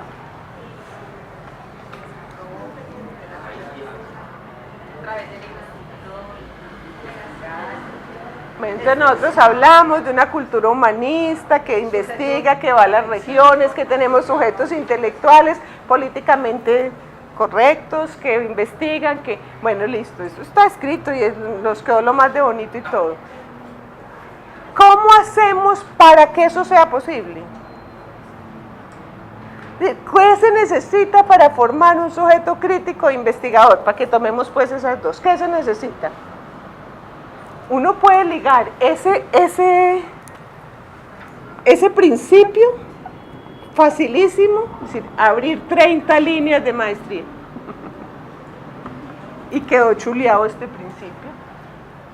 Pero no, porque eso no me garantiza que los sujetos que se formaron ahí sean realmente sujetos críticos, con una lectura política, investigadores. Eso no me lo... Abrirlas y graduar 120 no me garantiza que fueron así, pero bien podría establecer esta relación, y esta relación hay que establecerla, pero esta también, que es la que nos toca a nosotros, que hablábamos de eso ahora. Esta es la que nos, porque esto sale en la estadística, esta es la que, entonces la pregunta es, bueno, ¿y cómo hago para que sea crítico, investigador, para que responda a las necesidades de las regiones? Entonces, esas son las preguntas porque vamos a privilegiar, ¿cierto? Ahora, cuando estamos hablando de ese conjunto, de esa familia grande, que es una competencia, a mí me parece muy particular. Por ahí hay un par de magos, sobre todo hay dos, que venden las competencias, ¿cierto?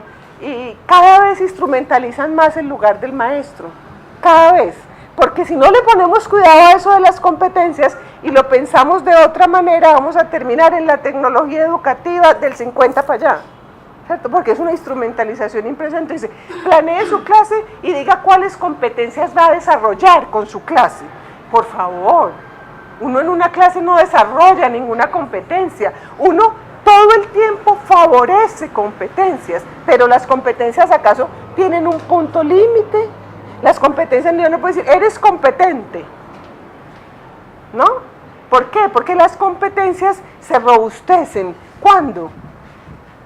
Cuando pasan cosas en los contextos, en las disciplinas, en el mundo, en la ciencia, en la investigación, la competencia se puede ampliar, pero también se puede achiquitar por las mismas cosas, porque las competencias fundamentalmente tienen que atender tres, entre otros, ese conjunto grande, un asunto de orden cognitivo o conceptual, un asunto de orden procedimental y un asunto de orden valorativo o axiológico.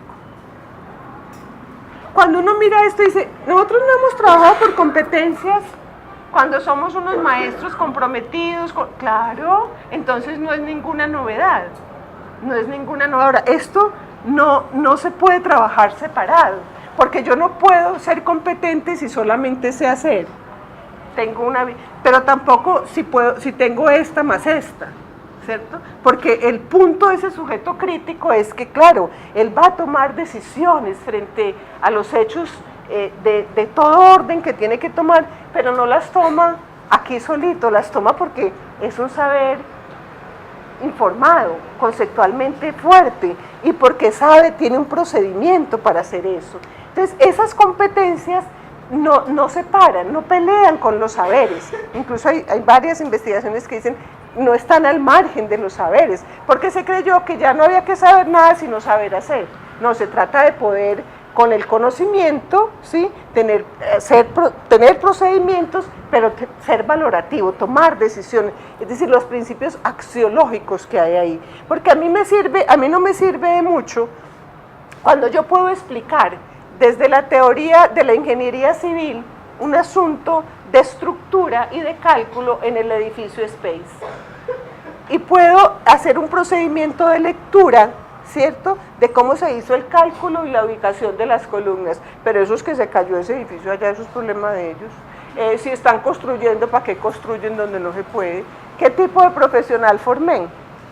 Yo quiero un profesional que pueda leer eso en conjunto, que entienda un drama de ciudad que hay aquí, o cuando los deslizamientos que nos están ocurriendo en las laderas con el invierno, pues yo puedo hacer un estudio de suelos, ¿cierto? Decir que la tierra está reptando, pero ¿para qué construyeron allá? Si no cruzo eso, ¿por qué? ¿Qué significa el desplazamiento en este país? Porque hay que albergarse ahí. ¿Qué tipo de profesional crítico estoy formando? Entonces, ahí es donde hablamos de una competencia. Y eso no se forma con una clase.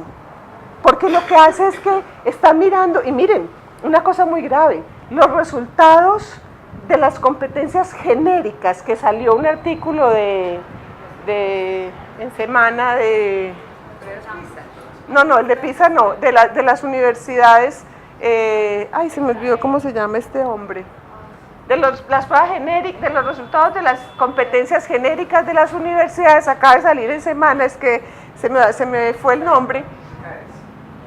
No, estoy hablando del autor, yo sé, las pruebas son, Saber Pro examina las genéricas de las universidades, que son 5, y examina las específicas de una carrera, que son las que la carrera definió. Y entonces, ¿qué es lo que muestra este personaje en un artículo reciente de semana que se me acaba ya de olvidar, el fulano de tal? Lo que muestra es que a las universidades de este país, en la genérica, les va re mal. Habría que empezarse a decir, y entonces, por eso tu pregunta es muy importante, y entonces, sí, ¿y cuáles son esas genéricas? Pensamiento crítico, lectura, escritura, inglés y ciudades. Y le fue re mal a las universidades. Les va mejor en lo específico. Entonces, ahí hay una pregunta, ¿sí? Ahí hay una pregunta que es... Sí, ahí hay una... Entonces, ¿qué es lo que estamos haciendo? Cuando lo que nosotros queremos es que en esta mirada de las competencias no es posible tener una competencia para cada 2 horas de clase. Eso es un ejercicio mecánico, técnico y absurdo. De lo que se trata es decir, bueno, ¿y cuáles competencias privilegia esta maestría, esta línea? ¿Cuáles son? ¿Sí? ¿Y cómo entonces con tu módulo de 52 horas apuntas a fortalecer, a favorecer las competencias? Porque usted no las va a formar todas. ¿Y cuáles son? ¿Sí? Las competencias no pelean con los objetivos. Que ahora yo he visto desbaratar currículos de tradición importantes, en este país porque los tienen que pasar a competencias. Y perdemos toda esa tradición en un embeleco de unos fulanos que hay que pasarlos para allá. No, hay que pensarlas dentro de ese ejercicio como un ejercicio académico y de, digamos, de acuerdos, de conversaciones amplias, pero también de explicitar esos disensos, porque nosotros podemos simplemente quedarnos en un discurso donde decimos que esas competencias están apoyando toda la propuesta neoliberal. Sí, claro. ¿O qué vas a hacer en el aula con ellas? ¿Sí? ¿Qué vas a hacer en el ámbito de lo formativo con una propuesta donde te dicen, listo, ¿cómo vas a establecer criterios para que él pueda pensar en esto y en esto, no separado, ¿no? Sino que pueda hacer una lectura de conjunto donde a mí, claro, yo sí quiero un ingeniero civil que no se le caigan los edificios, pero también quiero que ese ingeniero civil, yo quiero que no se le caigan, o sea, yo quiero que no se le caigan porque sabe calcular, pero también quiero que no se le caigan porque no se dio en nada, en sus principios más claros de la dignidad humana. Es decir, esos principios o esos valores como guías de la conducta no lo están interrumpiendo a uno cada rato, es decir, son guías de la conducta porque tú ya sabes cómo actúas, porque los tienes puestos, no son móviles, no me los saco de los bolsillos de acuerdo con, ¿sí? Entonces eso es lo que yo quiero. Cuando esta reflexión la hacemos en la formación, estamos por lo menos atendiendo otra cosa, que si no garantizándola, ¿cierto? La estamos atendiendo. Pero a mí no me interesa solamente que sepa calcular muy bien. Claro, yo quiero que calcule muy bien, pero quiero que entienda también para qué país está calculando, para decirlo de alguna manera, ¿cierto? ¿Para qué país está calculando? Y porque eso no significa lo mismo, ¿sí? No es lo mismo. Disculpa, mira, una pregunta de Caucasia, de las regiones. Súper. Bueno, los compañeros de Caucasia preguntan. En sesiones anteriores hemos hablado del contexto. Nos gustaría preguntarle a la profe Marta Lorena qué relación encuentra o establece ella entre la evaluación y el contexto. Todas las relaciones, es decir, profes, no se puede, es imposible pensar la evaluación al margen de los contextos, pero digamos que lo que nos contiene como a manera de dique, ¿cierto? Que no nos deja desbordar, es esto de los criterios de lo que estaba hablando. Porque no podemos confundir los contextos con, ay, tan pobrecitos, no seas descarado, profe, que allá ellos no han tenido oportunidades, entonces que no sigan teniendo, ¿ok? No podemos confundir los contextos con eso. El contexto no es solamente un ámbito de lo geográfico o de lo político exclusivamente o de lo económico. El contexto es una lectura, por eso decía ahora con una intervención tuya, profe, tal vez, yo voy a llevar esa maestría a la región y ya conozco el plan municipal. A ver eso cómo se inserta ahí. Conozco el plan municipal, conozco a qué se le está apuntando desde allá para hacer una lectura de contextos. Conozco en el ámbito digamos, de ese contexto, cómo circulan y cómo se mueven las relaciones que hay allá. Porque el establecimiento de criterios en términos de estos objetos no es negociable. Es negociable, ya hablamos de otras cosas, pero no de estos objetos. En Caucasia, en Puerto Berrío o donde sea, o en Medellín, lo que se hace es que se ponen al servicio de esas localidades, de su plan de desarrollo municipal, a qué se le está apuntando, cómo se pega la maestría a eso que le está apuntando. Porque si el municipio le apunta a una cosa y llegamos con una maestría que nada que ver, es otra rueda suelta. ¿A qué le apunta eso? ¿Qué lecturas? Entonces, claro, la evaluación tiene una fortísima relación con los contextos de todo ámbito, amén de lo que ya dije, los contextos más específicos de los sujetos, es decir, en un aula nosotros tenemos una gran diversidad de fenómenos lingüísticos, políticos, culturales, sociales, religiosos, étnicos, que apuntan a que ese contexto realmente lo que hace es enriquecer un aula. Un aula, como decía Héctor Abad Gómez, ¿cierto? Cuando usted y yo pensamos igual, terminamos diciendo, qué calor, ¿cierto? No tenemos nada de qué hablar. Entonces pensemos diferente, traigamos cosas distintas acá, recreemos ese espacio con la diferencia, y eso es poner en contexto esa relación con el saber. Bueno, profes, un placer, ya nos seguiremos viendo por aquí.